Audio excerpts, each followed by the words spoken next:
Welcome to this book launch. Hello, everybody. Thanks for attending from Europe and overseas.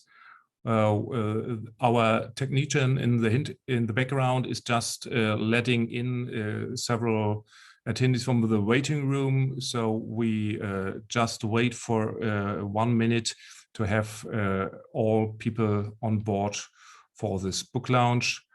So just 1 minute to go and then we will start. Thanks so far for attending.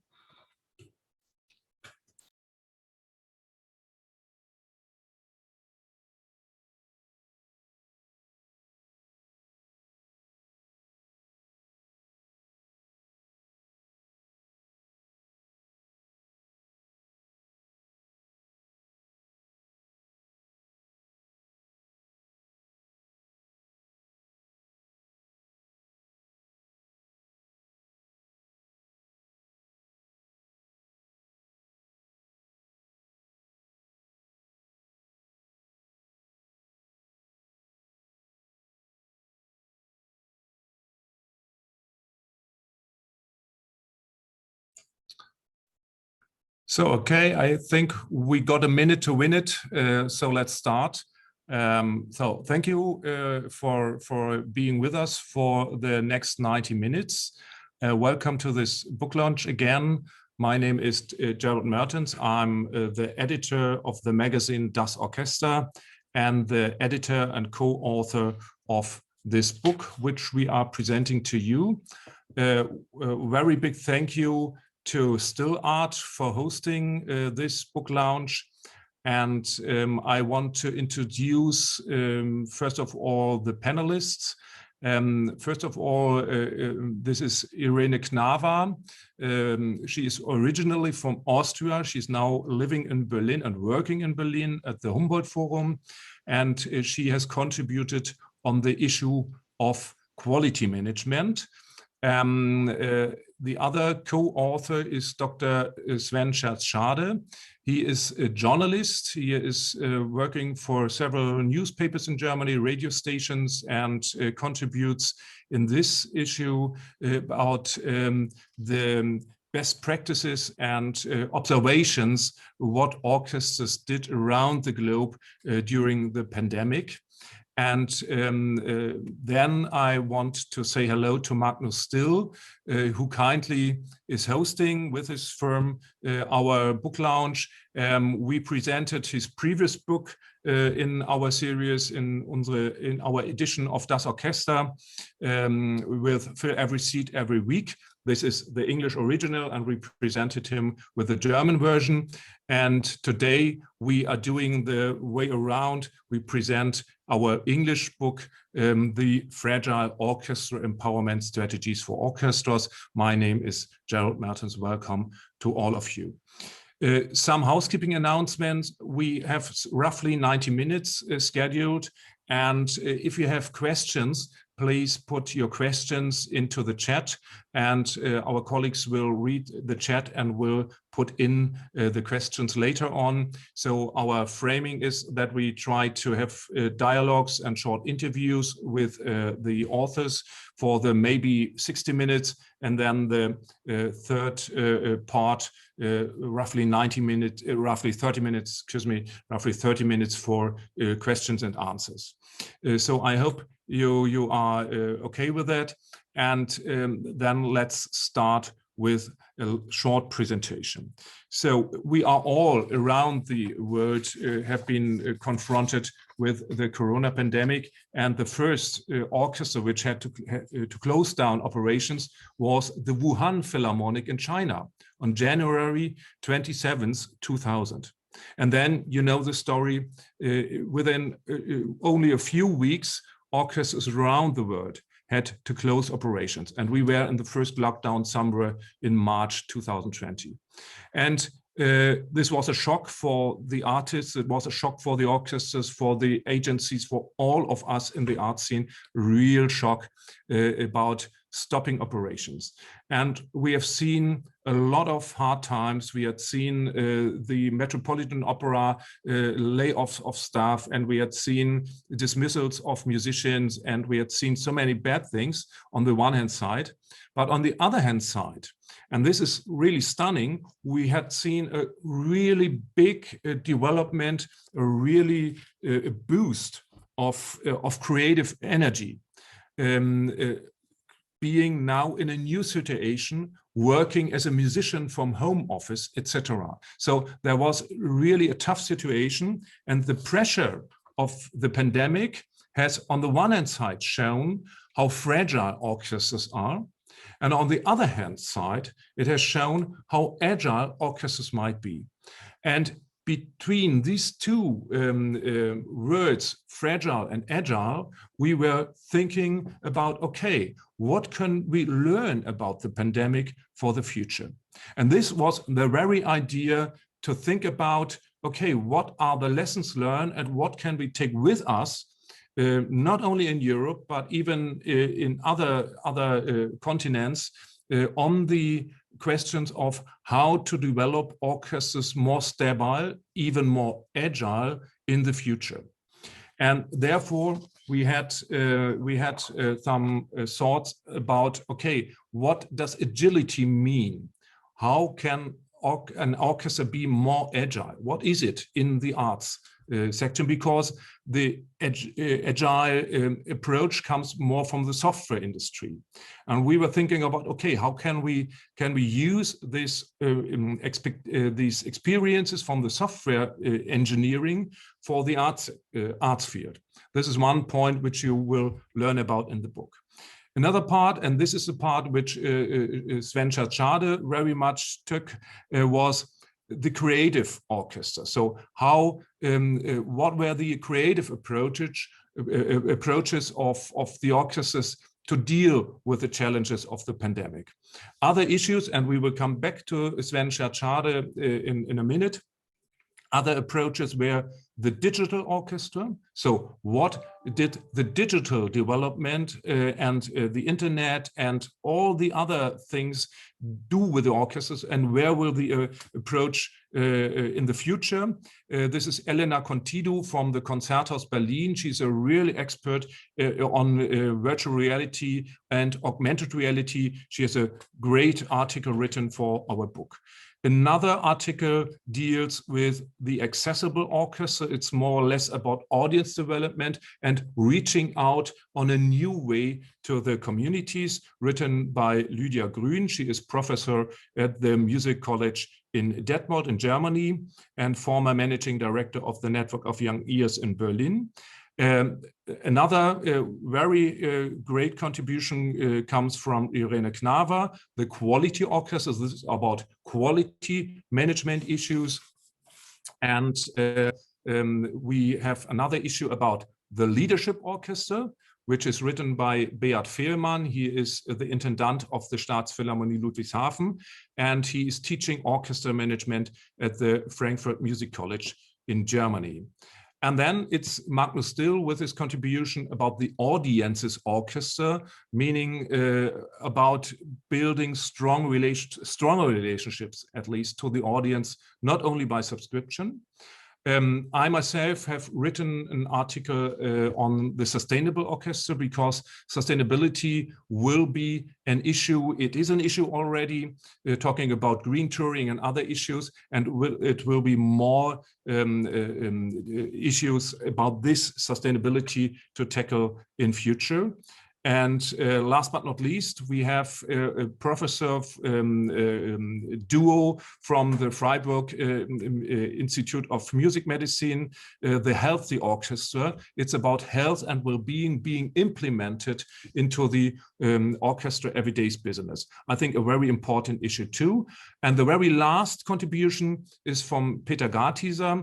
He is a musician himself on the one hand side, and on the other side, he is having a consulting firm, and he is writing about the transforming orchestra, especially on change management. So how to implement all these issues which we are tackling in the book in the day-to-day business of an orchestra. So this is the bunch of things which we are tackling in the book. And you see, it's so multifold that we decided, okay, shrink to fit. It's only 90 minutes, it's only 60 minutes, so we have to be a little bit more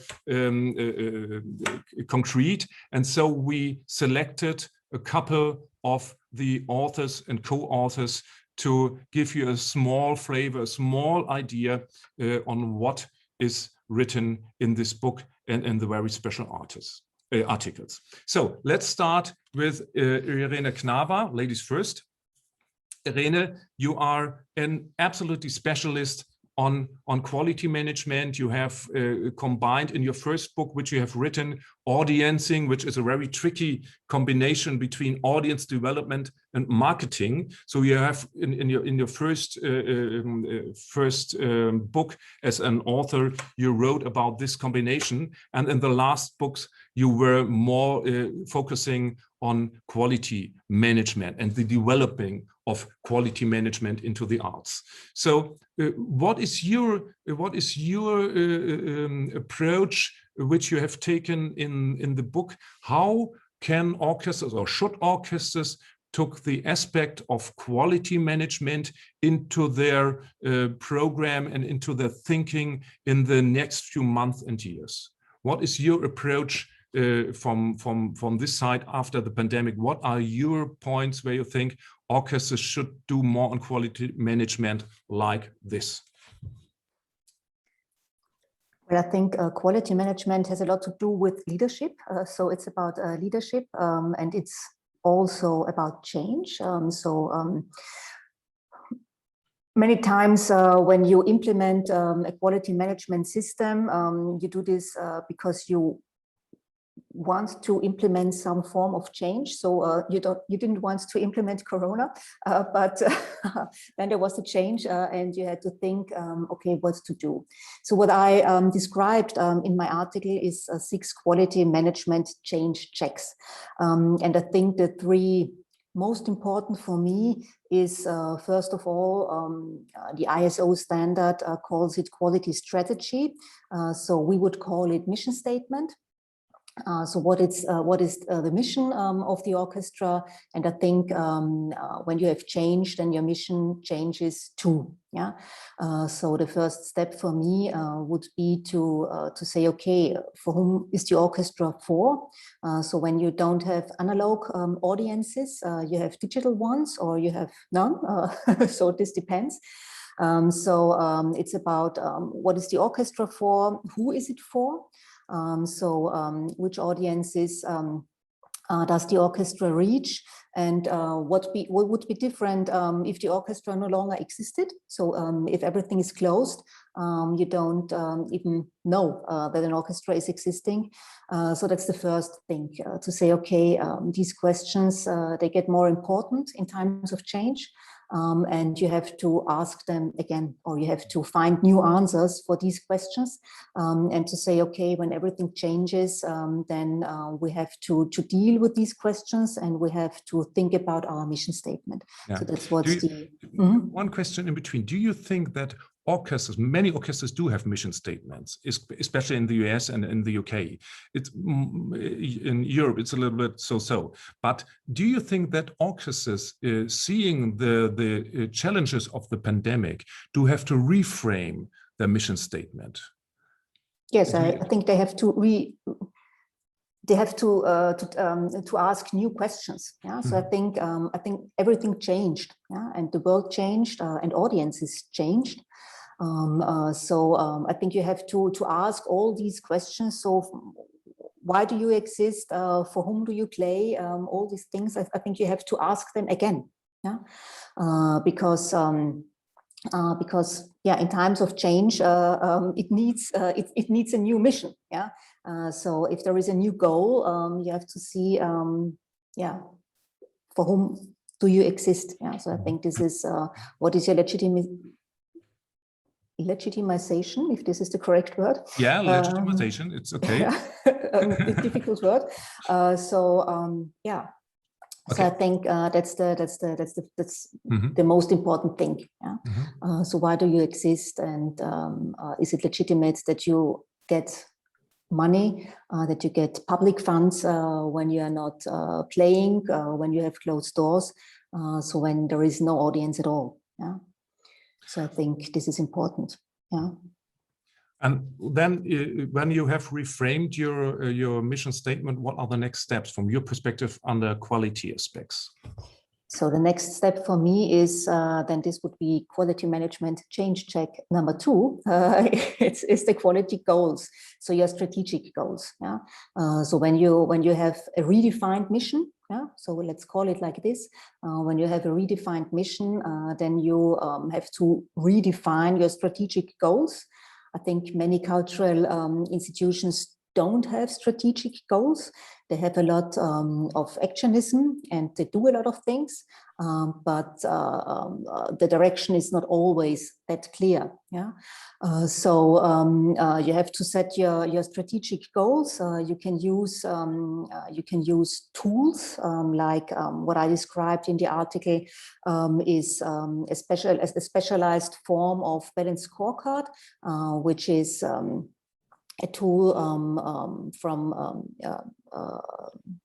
the industries, at least. Yeah, yeah, from the industries. So you can use this form of specialized balanced scorecard when you say, okay, what are my goals in respect to program? What are my goals in respect to the audiences or to customers as a whole? What are my goals in respect to participation, education, to partnerships, to employees?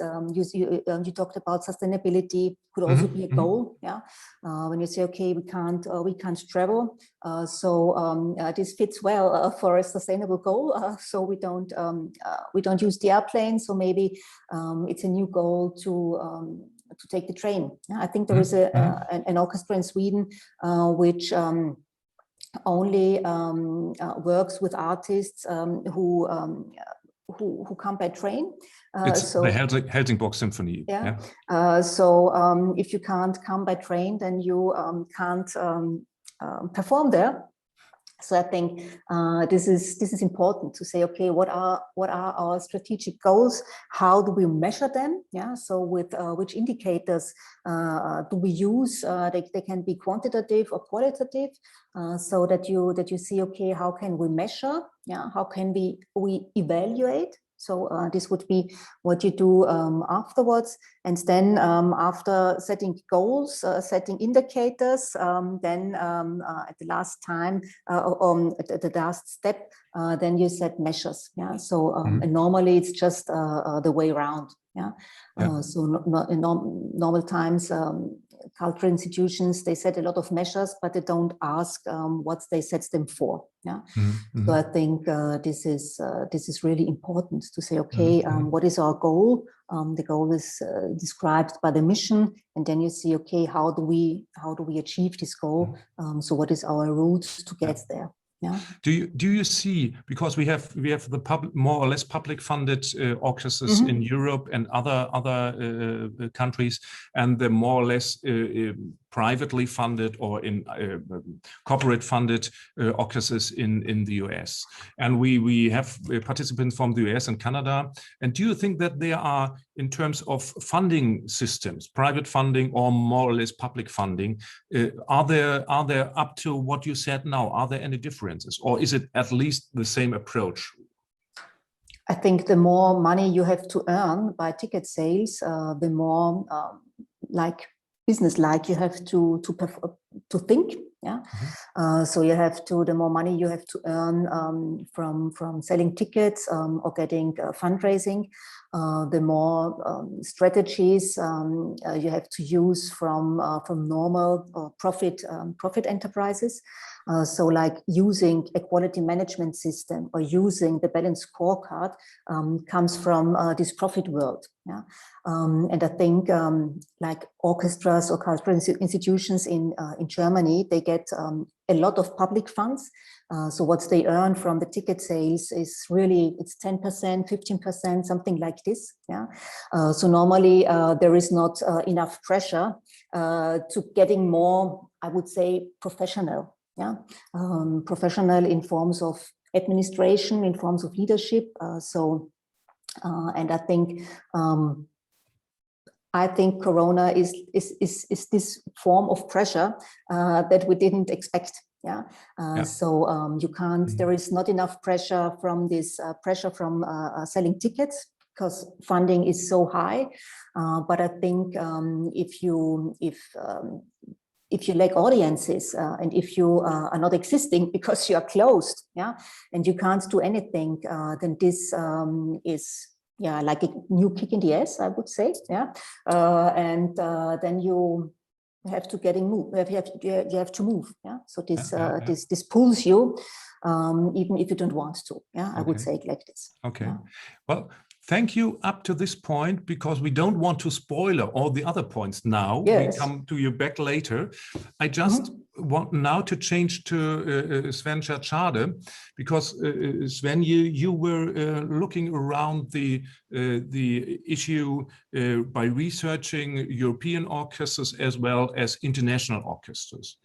And by this, what Irene just said, okay, orchestras had to think new, strategically, new thinking. They had to develop or have to develop new ideas. What do you think from your approach, where we've seen, okay, there were a lot of activities going on from the orchestras. What of these points do you think, on what of these good experience which you described in your article could be helpful for orchestras to develop a new strategic approach? So where do you think, maybe new format, maybe other tricky marketing ideas or whatever, where orchestras try to be under lockdown conditions, being lively somewhere in the internet or lively somewhere in the street, but only with a few musicians? So what were your experience or your observations on this point? Yes, my experience was that there were many good ideas and many good projects that give a very good hope to the future. And it was very interesting what Irene Knava told us.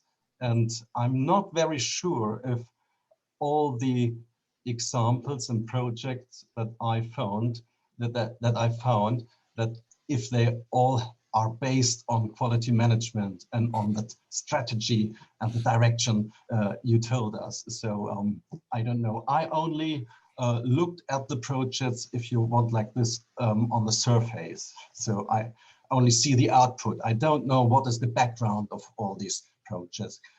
So my job was indeed to find good examples of how orchestras behaved flexibly with good ideas during the COVID crisis. And I was very pleased how many good projects there were, projects that give hope to the future. And I tried in my article to group them a bit and to arrange the examples. Well, yeah, can you just tell, because we were very much in the composition of your article, we're very much discussing about, okay, what could be an approach to order this somehow.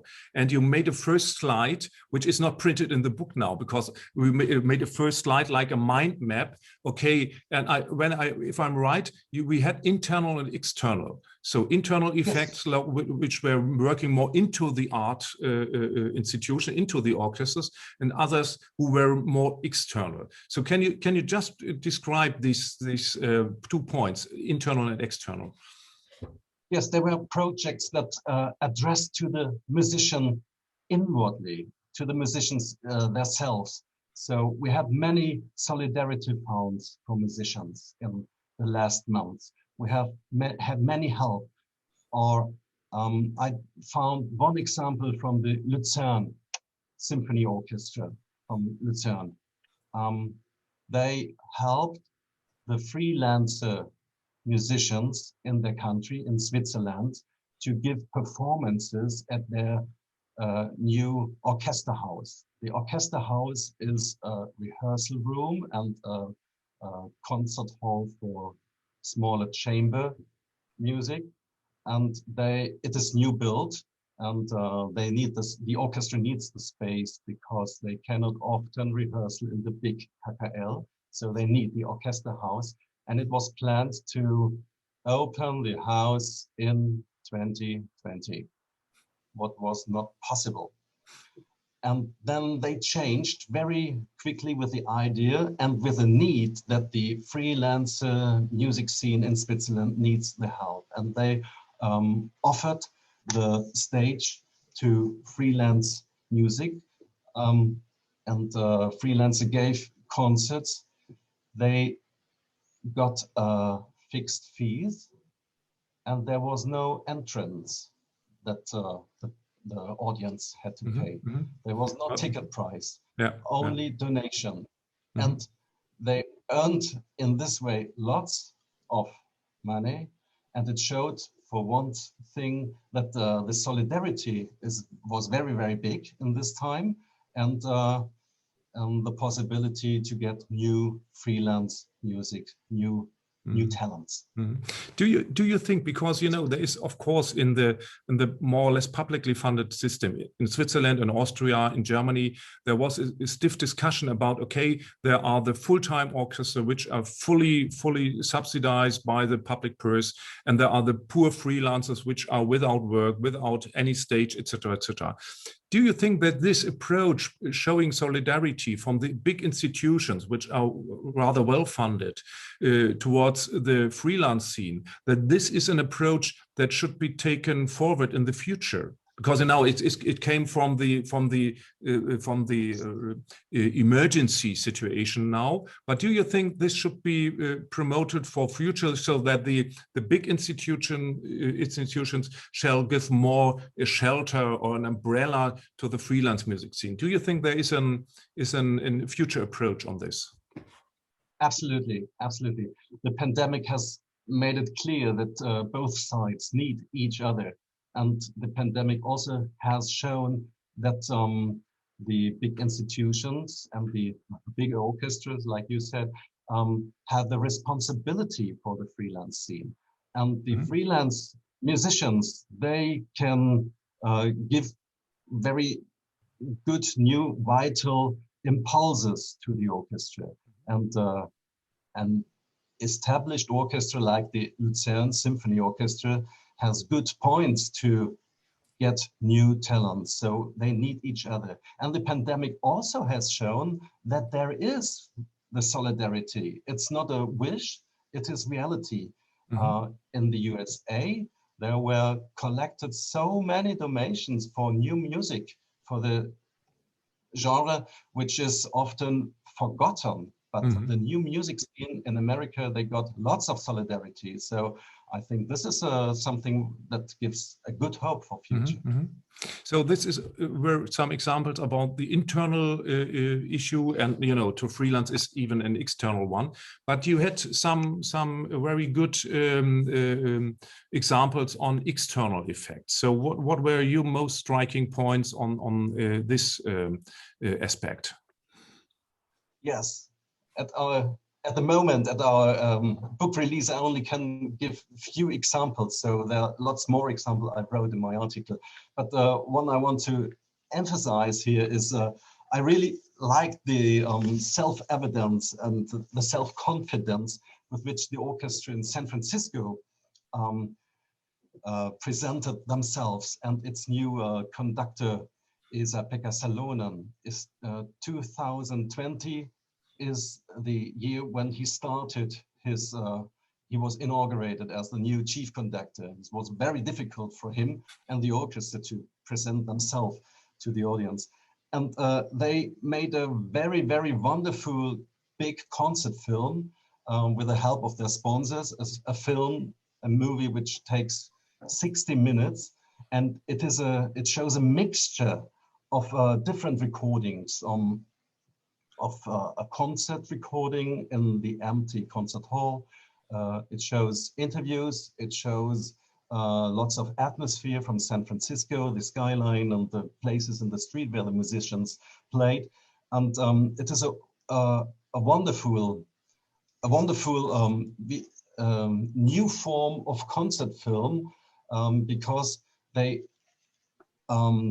gave the premiere of the piece Through Line. It's a composition that was made by Nico Mulis, and this composition was specially done for different places in the world, recording and put together to a digital film technique, a method which was very successful in the last month and was very often done.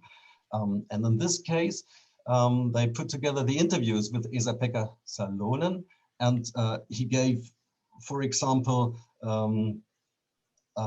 the answer in an interview that it is a question of attitude, how to manage the situation. And I was very pleased with this self-confidence. So, and this was an example with which the orchestra was very open to external, to the audience and to the public.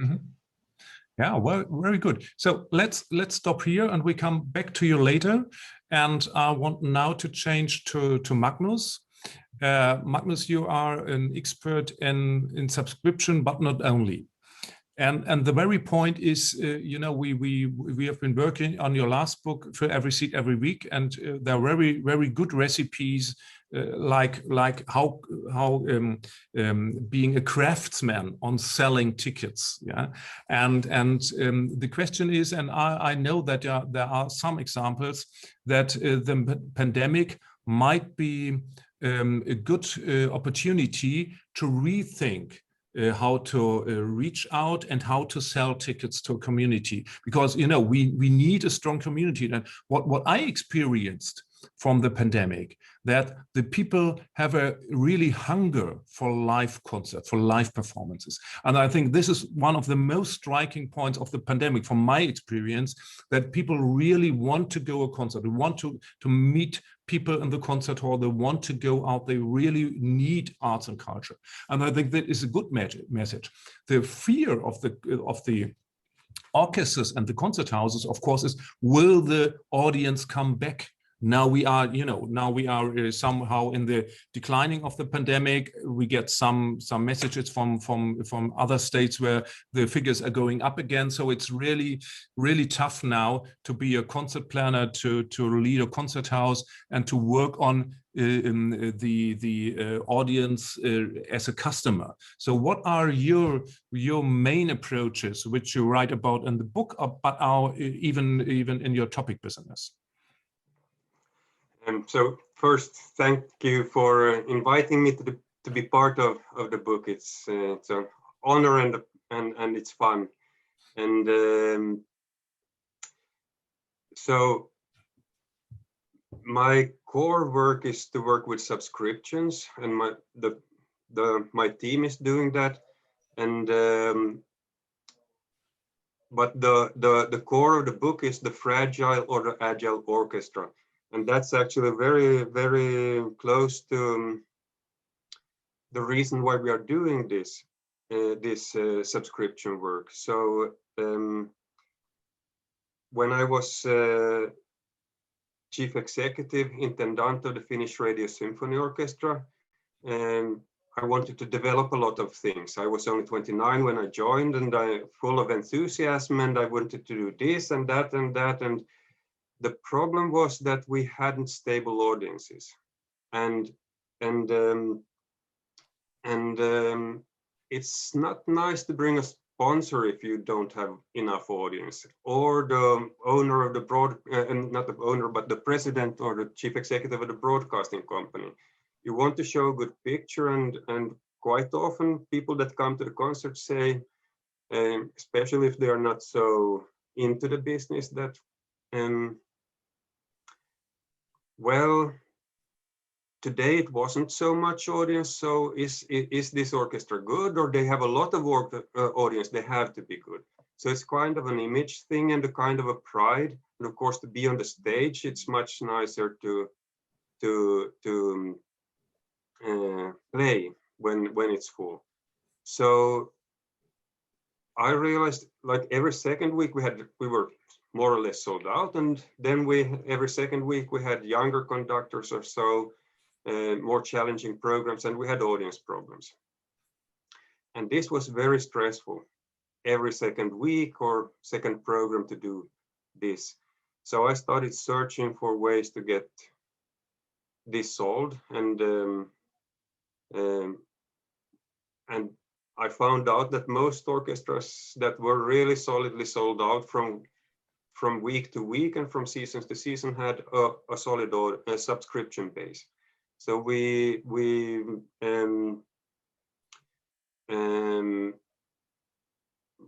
started looking at ways to doing that. And the purpose for me was to give the stability, to be agile, to do development work, to do the more interesting work that Frau Knava is doing, like think long term. Like it was when there are hiccups all the time and a lot of stress and firefighting, it's very difficult to think long term. So that's kind of my main approach, that get the subscription thing done, and then release energy for other exciting things: strategy, digitalization, outreach works, fundraising, and so on. Do you think that the pandemic and the problem to sell subscription when the concert halls were closed, that this will lead to a decline of audiences or subscribers? Or do you have experience that it might be just the other way around, so that people are likely more to subscribe and to maybe to just not only to have their tickets safe, but to safeguard at least the orchestra, which they are enthusiastic for? So what is your observation on this? So very broadly, I've talked with some 50 orchestras, and some have had subscriptions, some haven't. So there are two parts: how to keep the subscribers and how to get new ones. And there were orchestras that didn't offer subscriptions. Of course, we don't know what the situations are for those. There were orchestras and promoters that offered subscriptions but didn't have an acquisition campaign for new subscribers. What I see is that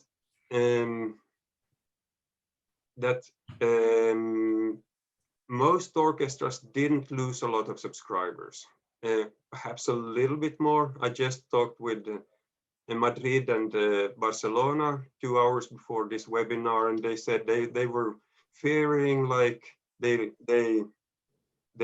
this organization lost 10% per year, but they could replace that 10% every year.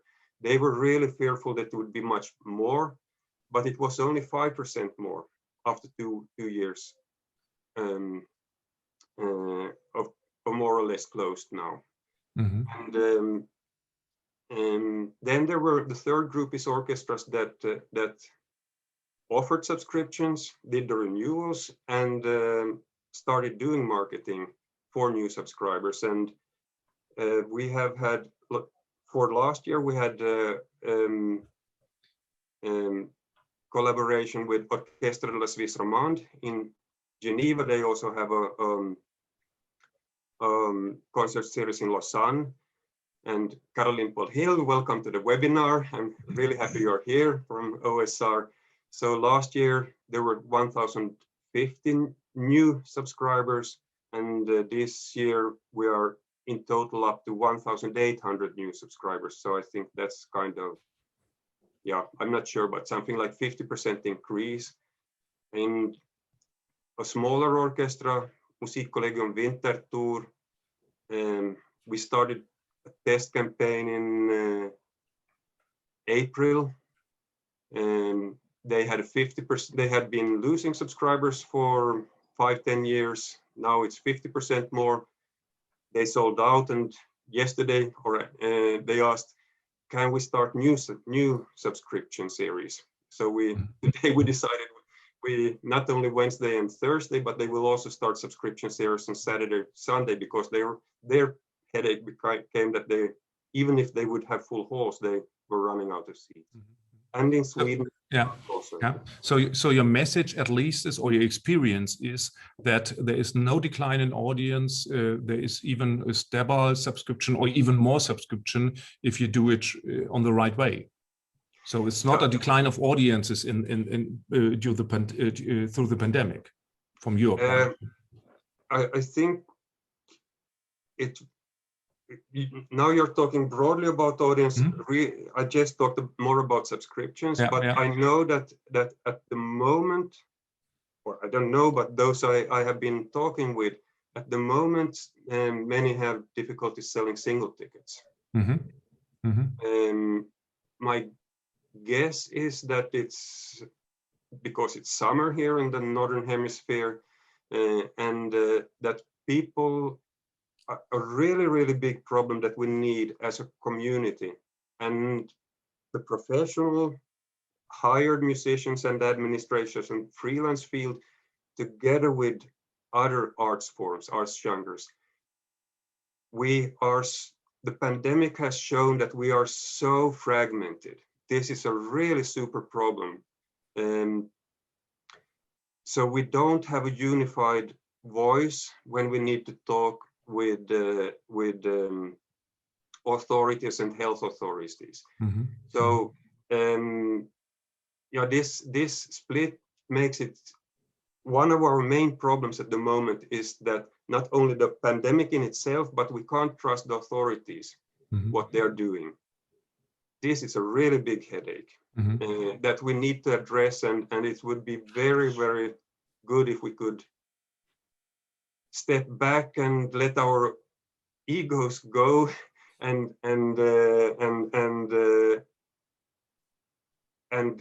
unite together, because it's very difficult for a government, a minister, to navigate if there are 20 different interest organizations saying different things.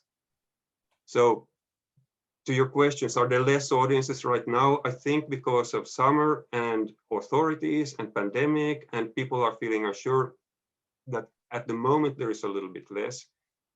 When it comes to new subscribers, it seems, or I have the experience that it's possible to sell a lot. There are good renewal numbers. And so, yeah, I'm not worried about the future in that way. So this is at least the good message, that we shouldn't be worried about the future audiences.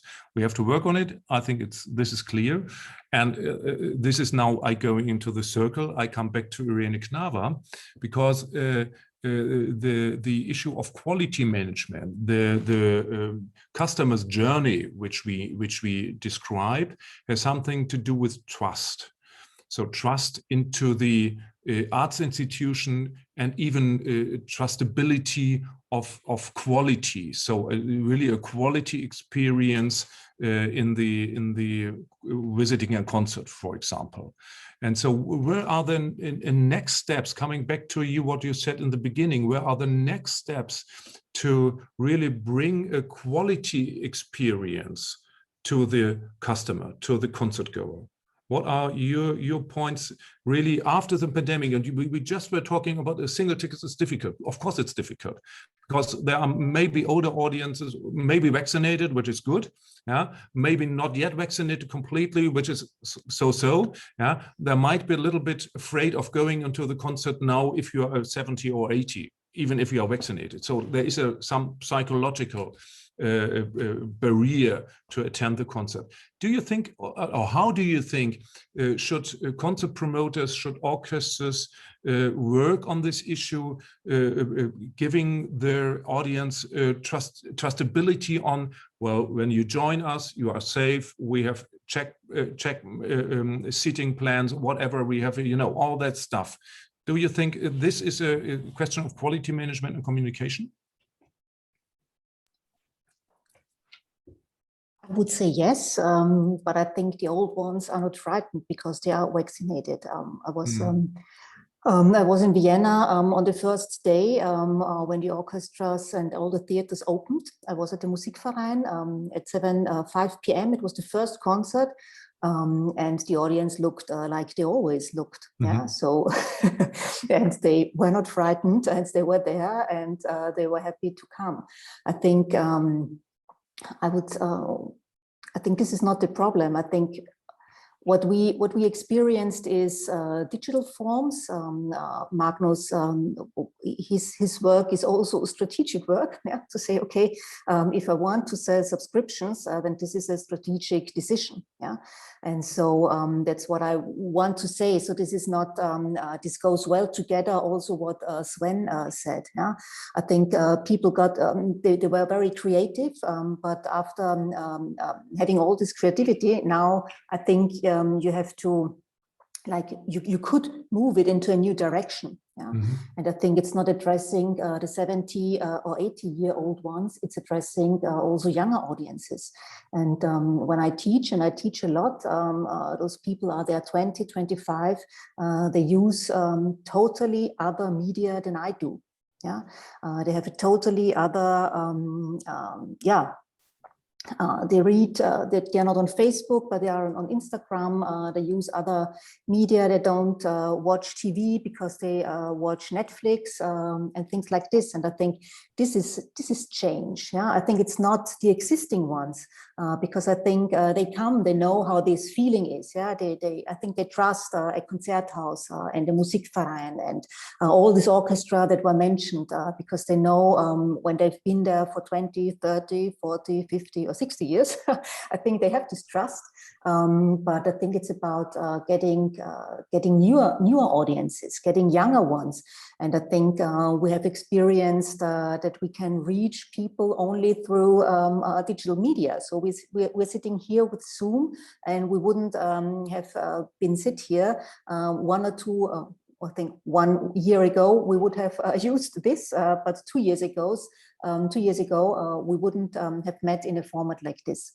And I think that's what I mean with strategy. Yeah, and so learning from these things. Yeah, and then saying, okay, also people like 30 or 40-year-old ones would love to buy a subscription because then it's 5 times a year being together with a partner, a friend, or someone you like to go to a concert with. Yeah, and I think I think it's not the old ones. Yeah, they are safe. Yeah. Sven, did you recognize or survey when you made your survey on especially new ideas reaching out to younger audience? Because this story, who's working in the orchestra field, is looking for audience development and younger audience since I can think. So it's an ongoing process in the last maybe 20 or 25 years, thinking on younger audiences and about the Silver Lake and the concert hall, etc., etc. So there is a move, there is an approach, but do you have an observation on concert formats or new approaches which have been driven by the pandemic situation? Because there was a lot of online stuff which orchestras promoted. You know, this splitter videos which we had in the first lockdown, and you know, every musician contributing from the home office or whatever. And do you think, or what do you think are new approaches to be more attractive even for younger audiences? Do you have observed some projects or new formats? Well, I recognize that in December we had a lot of advent calendars online, so with 24 little pieces, and many orchestras, especially in Germany, did this, and they offered especially for younger people a guide to the orchestra, so presenting one instrument or presenting one little piece and something like that. And this was addressed at children. It belongs to Christmas, because Christmas is the family party. really new. I think this was not an innovation, but in this mass and in this intensity, it had a new quality, and it would be nice if we can have some other advent calendars or this format in future also. One example I found in Austria in music education from the Tonkünstler Orchestra Niederösterreich. They produced a DVD for young people for the schools, and they had the theme. It was the idea of Fabio Luisi, who was in former times, I think in the 90s till 2000, the chief conductor of the orchestra, and he came back in the pandemic to realize this project, and they produced a DVD with a theme symphony poems with Richard Strauss, Alpensymphonie, and Beethoven's Sixth Symphony. I don't know exactly, but it doesn't matter. This was the theme, and they sent it to the schools from the region in Niederösterreich, Lower Austria. And this was successful because schools had closed in this time. The children couldn't go to school, and it was a very helpful tool for the music teachers in this week to give online music lessons. So, and I think this kind of music education could be a future project for the orchestra, and Fabio Luisi did this because he knew that the orchestra has the potential for this project, and it won't be a big heavy stuff to put it on. Yeah, very good. From my experience, what I recognize in the last maybe 18 months, so really from the start of the pandemic, was the new format of one-to-one concerts. So this really cozy chamber music format where one musician is sitting in front of one audience member, and he's performing directly for this one guy. And you know, it's a 10-minute, very short concert, and they have a frame, so it's really printed on the floor. You have a floor distance, and you have maybe bookshelves or whatever laying on the floor. That there is a distance. There's a room, two chairs in front of each other with a physical distancing, of course. And this format is really tricky because you can do it in almost every room. So I think from my perspective, this one-to-one concert, which is now trademark restricted, this one-to-one concert format is a very good one, which could be taken by almost every orchestra in the world to get new concert rooms, small venues, and a really peer-to-peer concert experience. And what we have heard from many concert goers, maybe classical music experienced or really newcomers, that they felt a very intense feeling, okay, this musician is performing only for me only, and so this made a completely different approach to this piece of music. And the musician himself, he had, okay, I'm performing now for you, and I don't speak a word to you. This is another point of this framework. There is no conversation. It's only about music. And then they separate. And, you know, so this, for me, it was a really fantastic new format caused by the pandemic and physical distancing. And I think it will be one of the very good formats in the future. And every orchestra, of course, in the world can use it. And it started in Europe, and now I have seen it's in New York, it's in Rome, it's everywhere around the globe. And I think this will be one of the experiences of the new concert experiences which orchestras and chamber music and freelance musicians, etc., can use. And I'm very much looking forward to how this new format will develop. We have got Indeed, I want to add that the format is amazing, and it was conceived before Corona.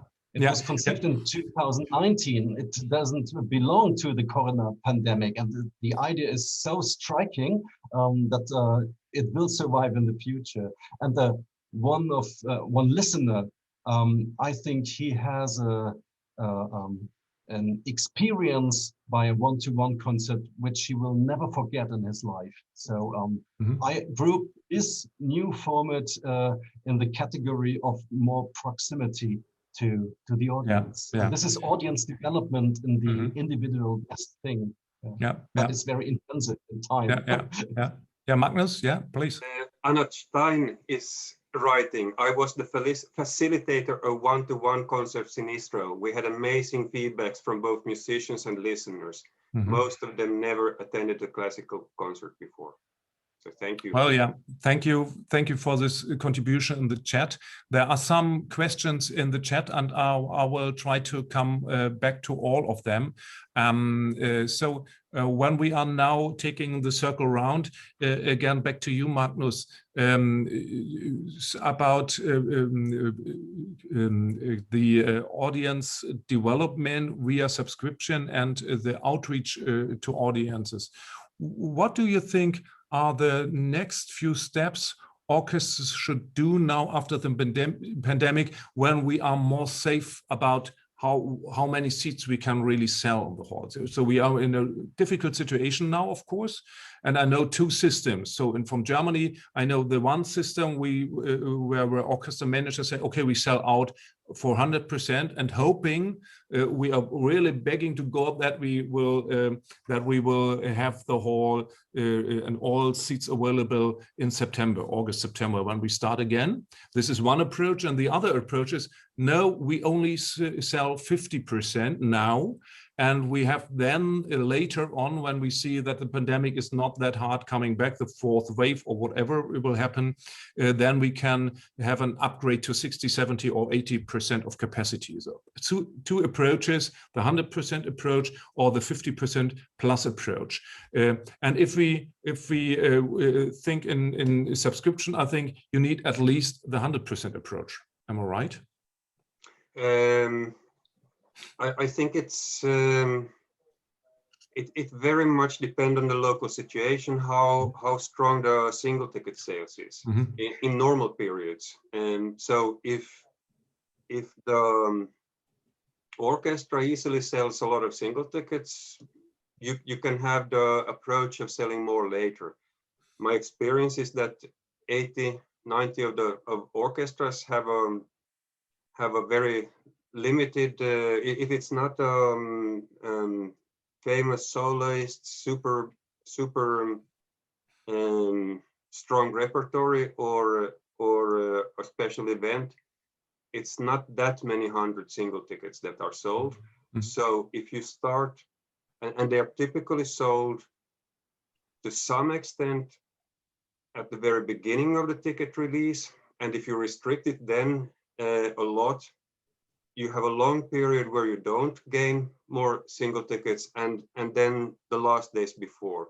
So if you have the approach of, okay, let's sell more later, then you might end up in a problem that you have a lot of empty seats. Yeah. So I'm promoting security for the organization so that they can focus on the artistic content and be safe and focus more on Irene Knava's work of development and leadership, and also like the different goals that are there. So, and it's not 100%. I never promote 100% subscribers in our projects. We always first take out how an organization should sell as many single tickets as possible. And then we find out how many they normally sell, and take out sponsors and admin staff and press and so on, and the rest. Then we look at how many subscribers they should have. So it's typically around, for most orchestras, it's somewhere between 75 and 85% subscribers, then they are safe. Yeah. Unless they are very heavy brands. Of course. So from coming now to a couple of questions which are put in the chat.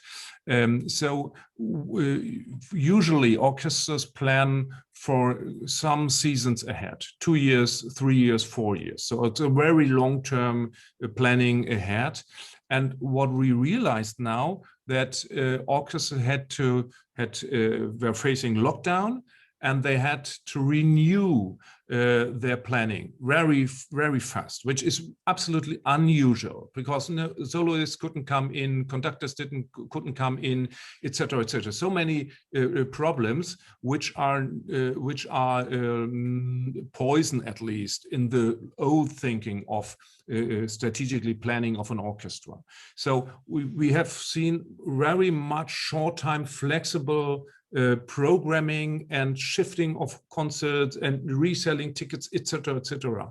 So do you think that there will be, and it's a question to all of you, do you think, how will this develop? So from the 4-year in planning in advance to more, okay, we are cutting the season into maybe 3 or 4 parts. Because what I see now on my front desk from Das Orchestra, when we get the brochures from the orchestras, there are some season brochures now for the next season, 2021, 2022, like the old style. And we have a couple of orchestras which do short term and say, okay, we are now planning and addressing and selling tickets for September, October, November. And maybe that we in September, when we are a little bit more clear about the future, we will start to promote and to sell tickets for December, January, February. So this is a complete different approach to this, what we know from the old times. Where do you think is this journey going? Will we have more short term, so cutting the season into slices, or will we have a way back to the long-term artistic planning and very stiff schedules which bind the orchestra and the schedule for 2 years at least? So what is your thinking from these two approaches which we just see? Who wants to start? Big question. The 3-month schedule isn't new. It's there are organizations that have run that for 10, 15 years. And my guess is that this will, for some orchestras, it's just a passing thing, but for some, they like it and they want to continue. When I see statistics, not all, but those that go with this short term, they have a very, very hard time to market all the time. They have to be out there selling all the time, and they have to trust that their brand and their marketing and so on is very, very strong. Mm-hmm. So if you can do it, it's great. You have big freedom. But I think a lot of organizations will get into a spin and have troubles. Mm-hmm. I believe still, and this is not just that I come up with it or want to promote my business, but there needs to be some level of stability. For instance, there are in Northern Europe, I'm from Finland myself, I work in Sweden, there are organizations that sell subscriptions half year. In Finland, it's very common. You spend around 70% doing that. You spend around 70% more time, energy, and money on marketing the subscriptions compared to selling them once a year. It's really, really tough to do that often. If you go into 3-month periods, wow, you have to have a lot of marketing people and money. So the annual subscription, as we know it at least, is remains to be the best choice, at least from this perspective. It's a question of resources. And resources, and it's also and of course, if it's a really, really strong brand and with a huge database or base of addresses, and you have top conductors, top soloists, top programs all the time, it's easy. But if you are a little bit more normal and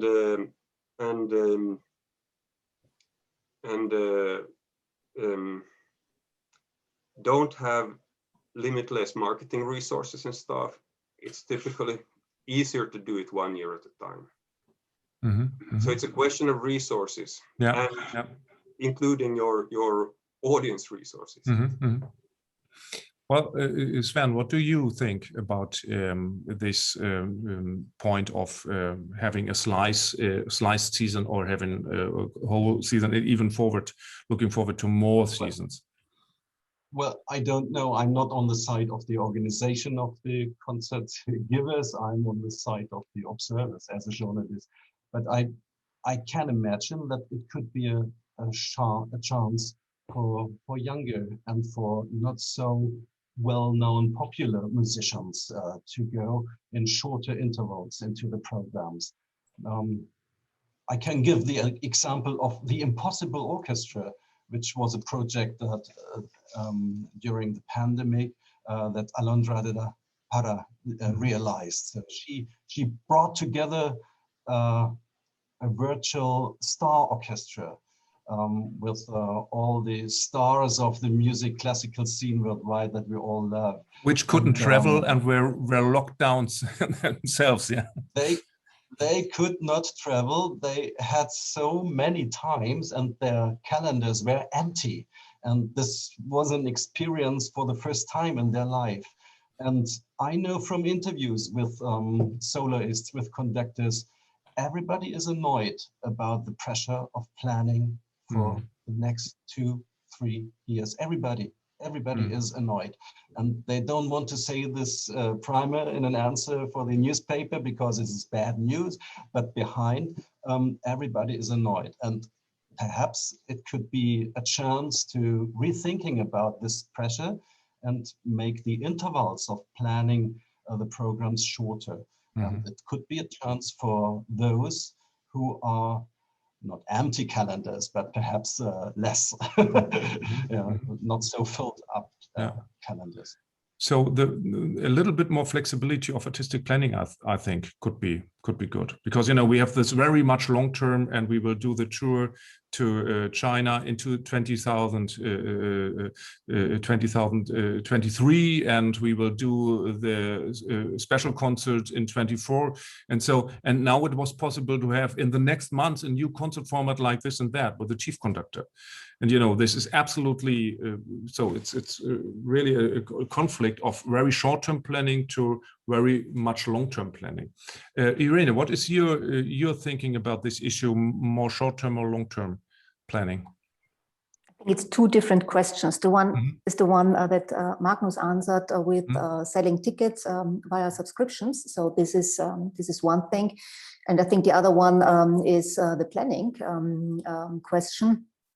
And I think what you said right now is, yes, there were conductors and orchestras who had time tomorrow because they were local. Yeah, and I think that's the point. Yeah, so if traveling is not cannot take place, then you have to stick to local orchestras, local musicians, and maybe this could be a focus. Yeah, so this could be also what you said in the beginning, the sustainable focus, to say, okay, they don't have to travel, they don't have to use planes, so everything is green.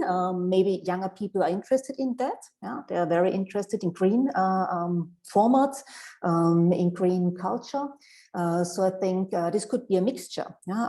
The orchestras traveling around and doing a lot of tours, they have to plan ahead, but I think there is a lot of musicians, and that's what Sven said when he said, okay, there was this form of solidarity, yeah, and there are formats here in Germany in theaters like the big tankers working together with the freelance scene, yeah. So, and I think this could be new ways of working together, yeah. So maybe not for an orchestra in itself, but for a concert hall, to say, okay, we have a mixture between long-term planning and really between local musicians, local conductors, and putting them together and maybe market this in a new way. Yeah, so this could be the green subscription. Yeah, for example, new idea for Magnus. So for local musicians to say, okay, they didn't travel, they are from here. These are our local guys. They are great. So this is a new form of our new green subscription, for example. So if you sell this next year, just let me know. Yeah. Okay, Magnus, your idea on this. I had the honor to meet Daniel Barenboim in Zurich around 2.5 years ago, and he wanted to tell me a story from his youth. He was, I don't know, this is a little bit. I might get the details wrong here, but the main story is quite right into your theme, Gerald. He was around 15, 16. He wasn't famous at all yet. He was in Spain, and he was in city number 1, and when it was over, somebody came up to him and said, would you like to come to my city in 7 days? Okay, I can come. I have the program ready. I have the fingers in good shape. I can come.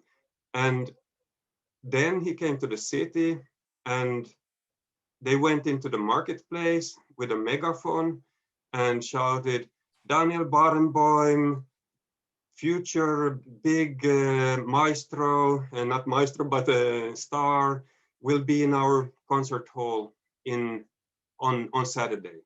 Come here, come and listen.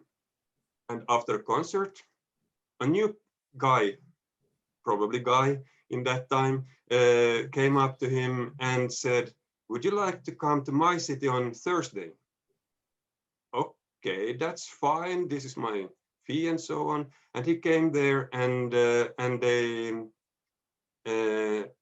they went out into the market square and shouted, Thursday night, soon famous Daniel Barenboim, come hear the Beethoven sonatas. This went on for some 5, 6, 7 cities, I think, something like that. So he could stay a long time and earn some living as a young boy.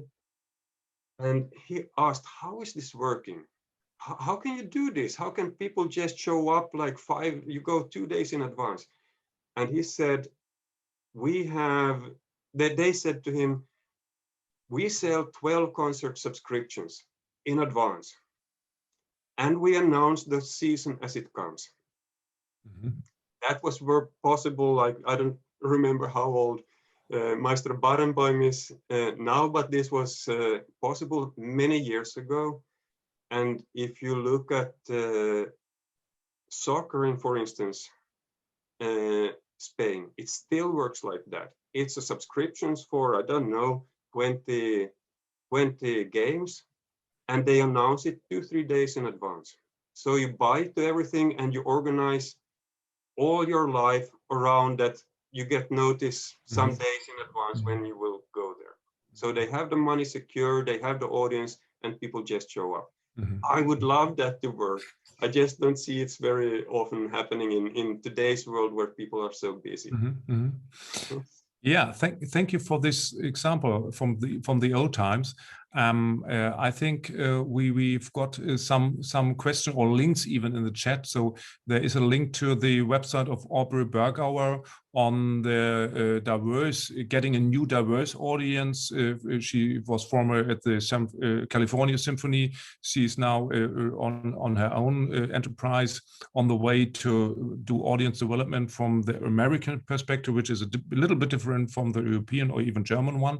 However, she's doing a very good job on this, and you will find this link on the chat. And another point, another remark from the chat, is that pandemic formats do not work at all. I wouldn't say that so far.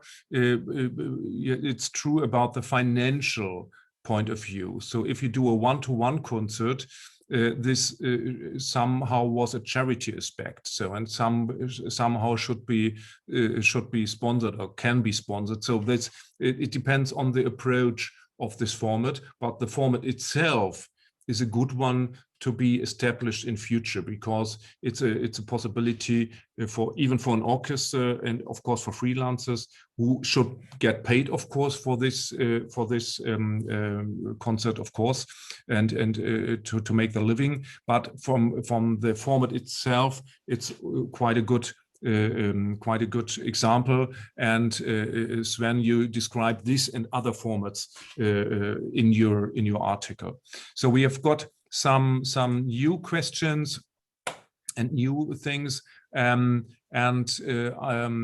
if you have questions from the audience, please put them in the chat, because we are now reaching the last maybe 13 minutes, maybe a little bit more, maybe even less if you don't have further questions. But before we come to this, I just want to do this like in a very odd ad. So in an advert, just to show you the very first copy which I got today, fresh off press from our publishing house. So the next package will come tomorrow, and then it will be available in the shop from Schott Music in Mainz. So the book will be available, and I don't know how long it will last until the international bookshops like Amazon and others will have this in their stores too. So it will be available. It will be available as an ebook too. So if you go onto the Schott website, as soon as the book is in the bookshelf of Schott, it will be available as ebook too. So those who are attending from overseas, they don't have all the shipping and customs issues, so they can even get this book as an ebook. So it will be on the same side of the Schott shop, where you can have it as a hard copy, and as a hard copy, just to say it, it's €16.95, so more or less 17 euros, and the book has 128 pages, and there are some displays in it, and we hope that you will get some intelligent approaches from the authors. And what we are doing, because we have some 8 or 9 authors on this book, or within this book, and we have only 4 on this presentation platform here. There is a plan to have a future series of webinars with the single authors of the book in future. So this presentation will be available after our book launch on the Still Art Redbox, which is a special tool from Still Art and Magnus. And but we are looking forward to having other special workshops with the other authors of this book on health and well-being, on digital stuff, on virtual reality, on all these issues. And we are just working on a new webinar platform, which shall be open for musicians on the one hand side, as well as for those who are working on the Orchestra staff side. And we will promote this. Of course, we are Das Orchestra, and we are our Das Orchestra communication ways, like the Facebook site and a newsletter, etc. So I'm happy if you get this book, and if you comment on this. So if you agree or disagree, we are on the way to learn, and I think it's a very good time to learn and to exchange ideas how to safeguard at least orchestras on their way into the future, and how to make orchestras more agile, which is the point which I'm very much working on, because I'm very much convinced about that orchestras have a huge power if they think about their unique power, which is within the enterprise. And I think there are some orchestras which are on the way to be a more agile organizations. And it's not only the Berlin Philharmonic, which is doing a very good job, of course, and has done this job with the digital concert hall during the pandemic. They were prepared to do all this online stuff by the digital concert hall, so they were perfectly prepared on this. And there are many other approaches which could be helpful for orchestras around the globe. And I hope that you will get some ideas when you work on the orchestra business on the musician side, as well on the orchestra management side from this book. So I'm just looking on the chat if there are further questions. Oh, it's a question if it's a Kindle version. No, I'm not sure. So it's ebook. I'm not sure if you can use it on a Kindle, but just try it. So if there are any questions, please write an email to the Shop Music in Mainz, to the shop, and via the website of Shop Music, and then you will get further details on this. So perhaps we should have a final round with the panelists, and I start again with Irene.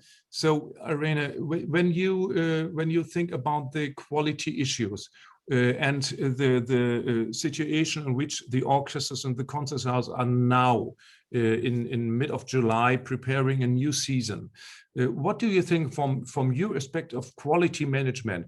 What should be the most important points you would to give our guys here, which are on our book launch now? Which are the most important points you want to leave them? I would like to bring together these 2 points of agility and of process management. Yeah? So when I started talking about quality management, it was about leadership and strategy. So I think this is what I focus on. But quality management is about processes, about procedures, about things you can write down and say, okay, we do it this and that way. And I think what's changed is all these procedures didn't work. So you couldn't invite the orchestra, and maybe you won't invite it again for the next 4 or 5 or these planning times. So I think what you should do now is to say, okay, when we were agile, yeah, and when we were innovative, what did we do, and how can these innovative ways influence the processes we have now? Yeah.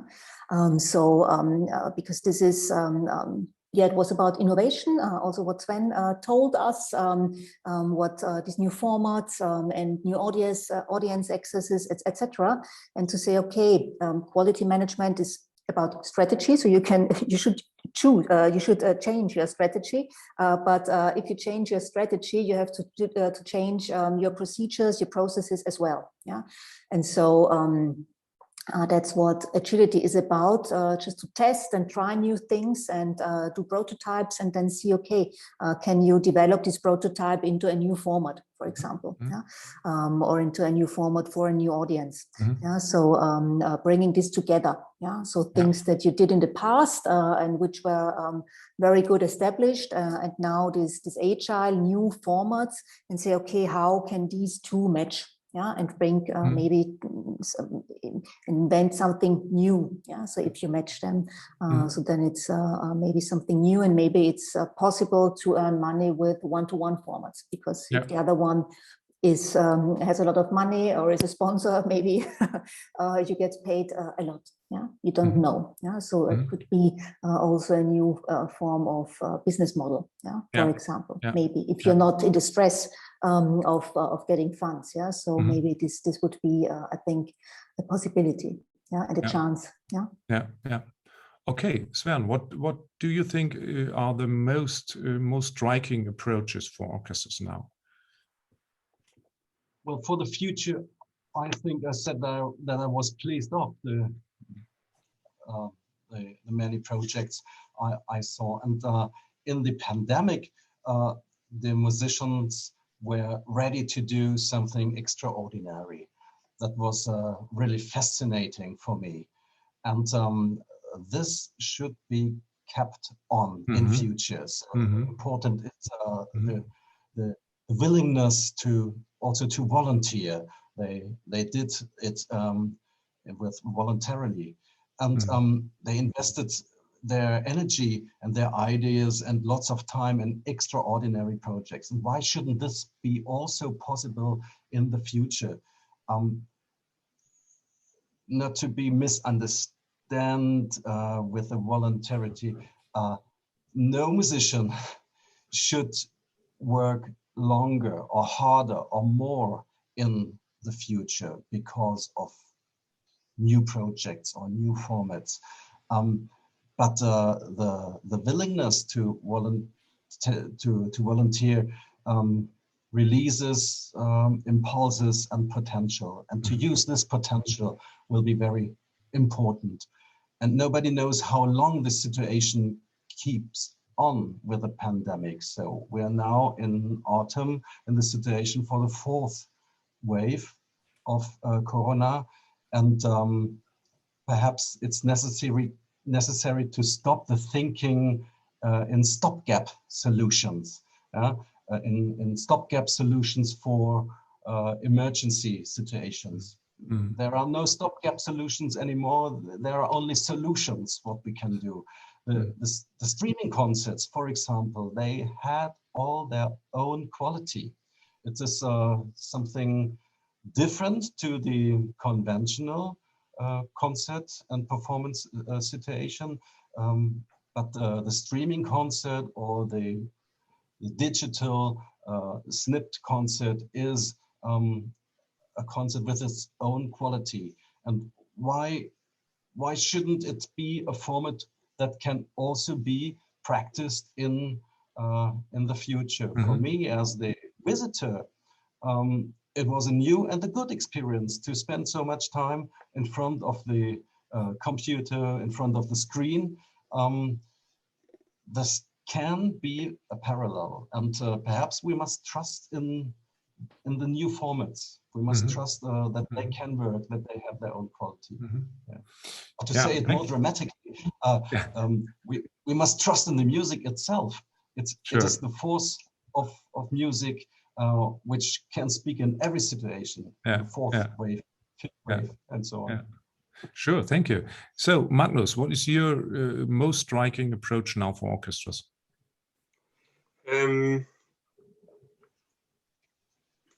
First, I have two things. First, I totally agree with Sven about the power of music, and I'm very, very curious. We have now been not traveling so much, at least. We have been locked in, although we have digital media and so on, and we have a big bunch of very creative people that have been in their rooms and have been forced to slow down. I'm very, very curious artistically what will come out of this period. In not immediately, but over the years. We know that, for instance, Newton made his main discoveries in a pandemic, and created his main thesis because he was not able to be distracted all the time. So this is the one thing. What I'm concerned about, we have had big trends in, and now I'm more talking about European heavily public funded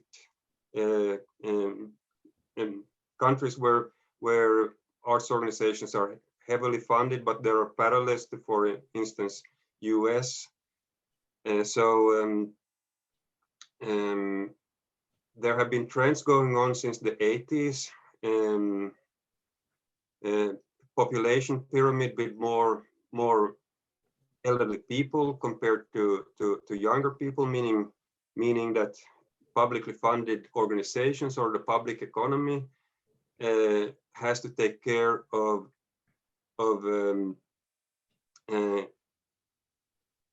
more people with less tax money. Globalization, companies move their workforce abroad, means the public sector has less money. These two forces together created a third force. Populist parties has gained a lot of strength over the last 10, 20, in some countries 30 years, which puts pressure on the arts. This all has been put even on even more pressure during Corona, and a lot of organizations are worried about their funding short-term, mid-term, and long-term, because tax money is lost a lot on the local and regional level, also state, and the state level has taken on enormous debt, like 40% of the budget. Finland's budget grew with 40%, state budget last year, and $2-3 billion, or was it trillion dollars in the US added. These are enormous amounts of money that somehow has to be funded. And when the arts is funded by public money to a large degree, and populist parties shoot on the arts because they think it's elitist, we need to be very alert for the future, and we need to find new ways to secure the foundations for our funding and so on. I'm pretty sure there are a lot of organizations that will close down. I'm not worried about arts itself because it's a powerful force, but there will also be a new wave of many organizations creating their future. So we will be in turbulent times, and I want to connect with what Irene said at the beginning. This is quality management is leadership, and we really need a lot of leadership, and each of us needs to take leadership for the future at the moment. Well, thank you to all of you. I think we try with this book to give some approaches, some answers on being more agile and being even more safe in a very insecure future, maybe in the publicly funded world or the private, more or less privately funded world. So thank you, all of you, for being panelists here. Thank you to Magnus Still and Still Art and the team in the background for making this book launch possible. And thank you for all of you around the globe from US, Canada, and Europe and China to attend. And well, we are looking forward to having fruitful discussion, having future webinars on the very issues of the book. And don't hesitate to write me an email or to just respond to the articles and give us a feedback what you think about and how orchestras could be safer in the future, could be more agile and less fragile. So thank you very much. And the recording will be available on the Still Art Red Box platform in future. So this book launch will be available on the Red Box Still Art platform. Thank you so much. Thank you to everybody, and have a good time, have a good night, and have a good day. Bye-bye. Thank you so much.